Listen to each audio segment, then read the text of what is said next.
Hi everybody, today we're starting our first section of Chapter 4. Chapter 4 is all about triangles. You never even knew there was so much to know about triangles. Today we're going to start out with types of triangles and a few new theorems. The first thing is types of triangles. You might actually know some of these. For example, this one right here, this middle one. If you have a triangle with two sides that are the same, two congruent sides, do you know what that's called? It starts with an I, S. Two congruent sides makes an isosceles triangle. At least two congruent sides would be isosceles. If it has more than that, if it has three congruent sides, that's even more special. What's it called if there's three congruent sides? Equilateral. Equilateral. Lateral like side. So equal sides. Equilateral triangle. Not sure if you know this one. So if there's no congruent sides, if all the sides measure differently, that also has a special name. Starts with an S. Anybody know it? Scalene triangle. So you will have to remember all three of those. So that's how we would talk about the sides of a triangle and putting those into categories. To classify them means to put them into a category. And so there's also a way to classify your triangles according to their angle measures. You probably already know this one, the one where it says one right angle. If you have one right angle, that they call a right triangle. And if you have three acute angles, like this one right here, three acute angles, all of them are acute, so they call that an acute triangle. It's actually impossible for a triangle to have three obtuse angles. So the best you can do is have one obtuse angle. If it has just one obtuse angle, it's good enough for them to call it an obtuse triangle. Alright, this last one, it's got swoop, swoop, swoop. All three are the same. And they're actually all acute. So technically that's an acute triangle, but it gets a special name because all of those are congruent. If all three angles are congruent, if they have equal measure, we call that equiangular triangle. So we'll work on remembering all of those ways to classify our triangles. Three of them. 3 ways to classify by the length of the sides. 4 ways to classify by the measure of the angles. The other things we're going to get into today talk about like the actual angle measures. This is a grid example where it would just show you a triangle on a coordinate plane and ask you, what kind of triangle is this? And, it sort of looks like this angle down here is acute, and this angle up here is acute. But it's hard for me to tell, like that one almost looks like it could be 90, but maybe it's a little acute or a little obtuse. So I'm going to check on that angle up there, and the way I'm going to do that is by measuring slope. What could slope have to do with the angle? So I'm going to find the slope of that side of the triangle and the slope of this side of the triangle and just see where that gets me. So it looks like this one, if I start up at the top one, I'm going down 3 over 1, 2, 3, 4, 5, 6, 7. It looks like I had to go down 3 over 7. Now this other side, I actually have to go up 1, 2, 3, 4, 5, 6, 7, counting the spaces, up 7 over 1, 2, 3. So that other side has a slope of up 7 over 3. When you look at those two angles, they're actually opposite reciprocals. The slopes are opposite reciprocals, which means the lines are perpendicular. So what kind of angle are we looking at in there? We're looking at a right angle. So I'm absolutely confident that this is a right angle now. So one way we can classify this is as a right triangle. Another thing we have to do is check out those sides. So now that I know it's a right triangle, this is my hypotenuse, and my hypotenuse is always the longest side, so I probably should just check the length of these two sides to see if they're different or the same, because that'll tell me how to classify according to sides. To find the length on a coordinate graph, to find the distance between those 2 points, we're going to use the distance formula. Write this one down if you forgot it. It's just a fancy Pythagorean theorem, a squared plus b squared with a big old square root on top. X minus x to find out the width, y minus y to find out the height, the vertical distance. Alright, so I'm going to do this twice. The first time, I guess I'll do that top side, the one that starts at -5, 6, and goes to 2, 3. So I'm going to find the length of that side by using a distance formula.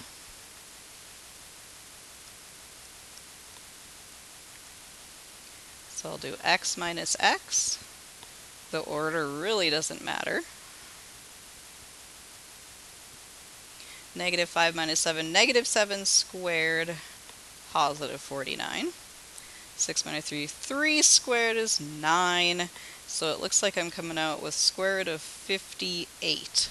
So whatever the square root of 58 is, that's the length, that's the distance between those 2 points. So that's the length of that side. So I can do the same thing, only with this other side. So the one that has the -1, -4, and the 2, 3. Again, finding the length of that side.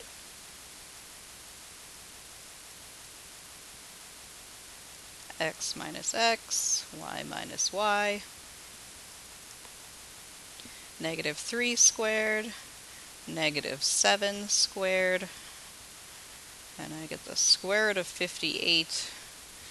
So the length of this side is square root of 58.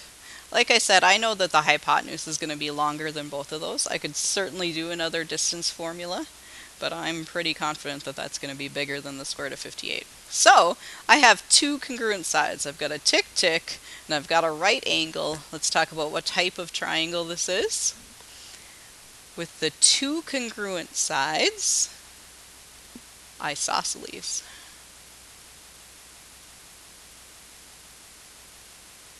And with that right angle, because we found those perpendicular slopes, isosceles right triangle.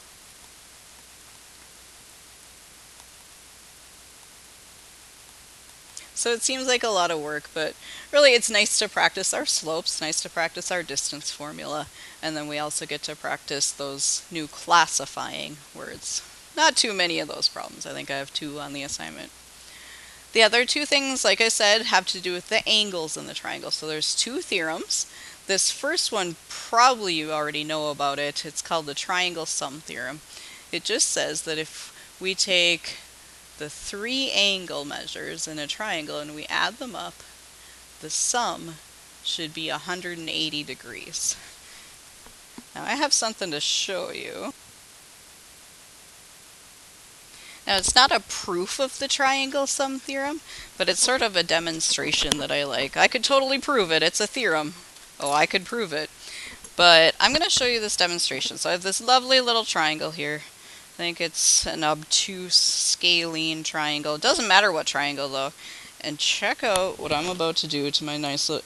Oh, she's not. Oh, she didn't. Oh, she did. She tore off the angle. I am going to tear off these 3 angles because I'm trying to show you all about the triangle sum theorem. So it's really the angles that I care about. So these 3 angles, the idea is that these are supposed to add up to 180 degrees. And it turns out no matter what triangle you start with, if you sort of piece these together,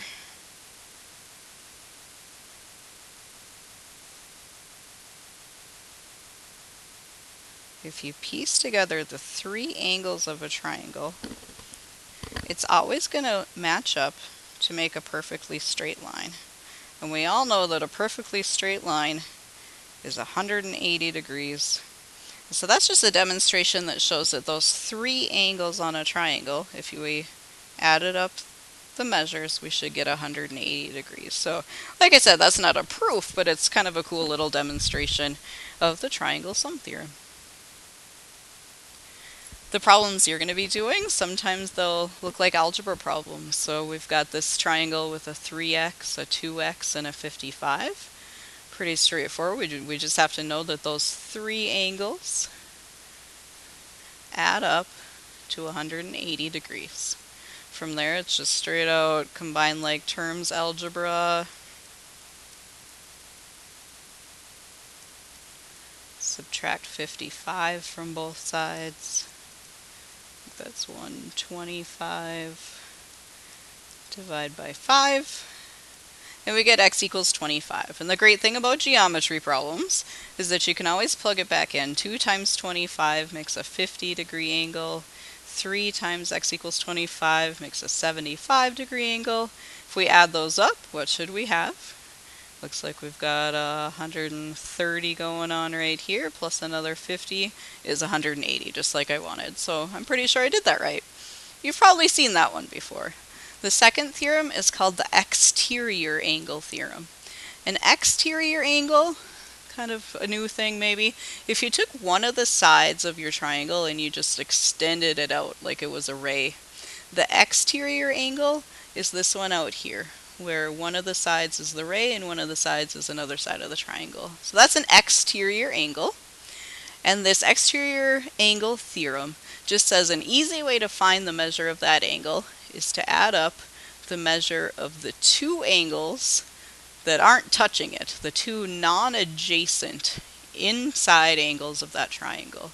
So I'll just do an example to make sure you got this. So let's say that this was a 60-degree angle right here, and that this angle B up here was a 100-degree angle. I actually don't even need to figure out the other angle. I would know that angle 1 out here would be 60 plus 100. Now technically I could have done the triangle sum theorem. If I had 100 and I had a 60, I would have needed 20 more to make up the triangle. And then I would have had this linear pair right here. And those definitely should add up to 180. So that's actually almost an outline of how we could prove this is true. But for now, it's just sort of a shortcut. If you want to find this outside angle, just add up these two other ones that are inside. So here's an example of a problem. I've got an 80 on the inside, I've got an x on the inside, and then the one that's not touching them is this exterior angle out here. So the exterior angle theorem says that if I take those two inside angles and add them together, the shortcut says on the outside it's going to be equal. So I'm just going to solve this, subtract x from both sides. Add the 22, divide by 2, and I get x equals 51. Always a good idea to check. So if this is 80, this is 51, I guess, since x is 51. 3 times 51 would be 153, minus 22 would make 131. So let's check. Does the inside one plus the inside one equal the exterior one? And it looks good. It looks like it works.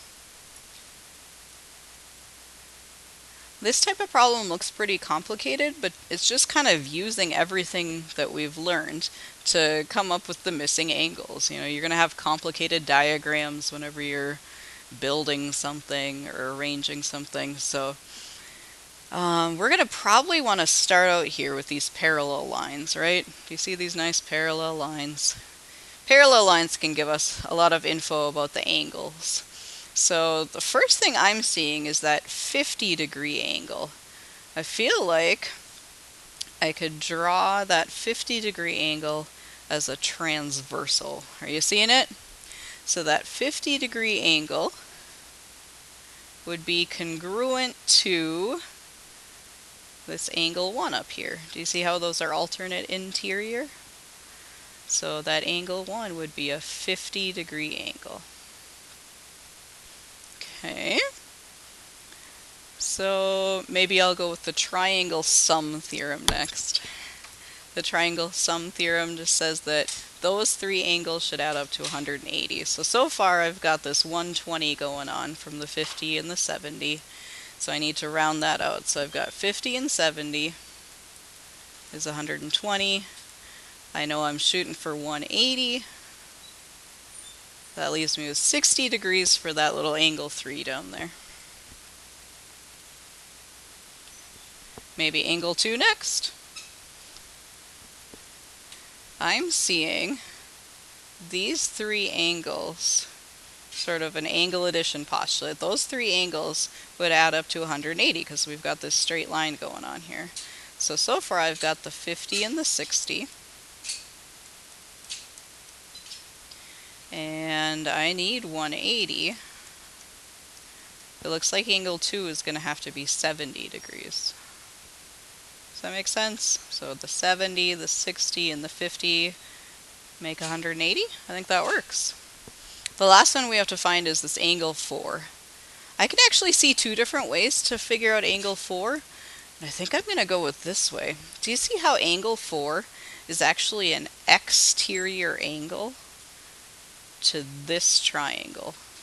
That triangle, if we extended this side out, angle 4 is the exterior angle.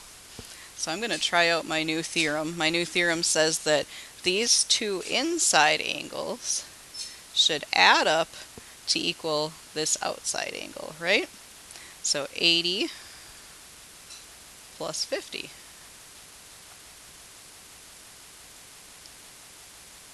That's how big angle 4 would be. So you're just going to kind of use all the information, everything you know about angles so far. I did a little parallel lines, I did almost a linear pair or an angle addition postulate right here, and then I used my two new theorems, the triangle sum and the exterior angles, to find sum. So just use everything you know, everything you've learned. Alright, your assignment is section 4.1, page 221. Thank you.